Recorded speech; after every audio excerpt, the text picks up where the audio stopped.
तो दोस्तों किस तरह से आसाम का अनवर और रूमी किस तरह से मार और झगड़ा कर रहा है, किस तरह से अनवर को किस तरह थप्पड़ मारता जा रहा है, किस तरह से देखो रूमी मारता है वो और कॉलर पकड़ कर किस तरह थप्पड़ मार रहा है उसको देख सकते हैं। उसके गर्लफ्रेंड को भी मार रहा है। भाई हम लोग वीडियो बनाया, वीडियो बनाने के लिए मना कर रहा है अनवर को, वीडियो मत बनाओ भाई। मैं छुपा कर वीडियो बनाया, बाद में मेरे को उसका गर्लफ्रेंड को भी मार रहा है यार। हम लोग को देख कर भाई मैं छुपा कर वीडियो बना रहा है, मेरा फेस भी दिखा रहा है थोड़ा बहुत किस लिए भाई।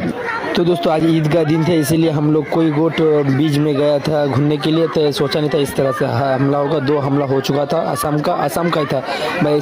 इन लोगों की वजह से आज हिंदी वाला बदनाम होता है भाई। वीडियो को सुने पहले अनवर भाई क्या बोला। একটা সুলিট আমি আইছিলাম আজকে গড়িগড়। তো এখানে আসার পর সুমি আমার লগে যে দুর্ঘটনাটা করছে এটা তো তোমরা দেখছোই। আর এখানে তো তোমরা সবাই জানো সুমি কি কাজ করে, ঠিক না নাই? সুমি 1 নম্বর যে কোনো কাজই করুক তাতে আমার কোনো বাধা নাই। মেন কথা হয়েছে যে সুমি এই কড়িগড়ের ভিতরে যেখানেই থাকুক আমি ওরে এইবারই অ্যারেস্ট করাইম, এটা 100%। ওই তারিখে আমি অ্যারেস্ট করাবার চাইছিলাম, কিন্তু আমি কেস করার পরে সেই মানুষটি কেরালা আসাম পুলিশে দিয়ে ধরাইছি। তো ধরানির পরে আমি কেলিগা নাম্বার চাইছিলাম, তার জন্যই আমার সাথে কি কইছে, কি বাইক দিছে, কি দিছি তোমার নাম্বার চাইছিলাম, ঠিক আছে? তো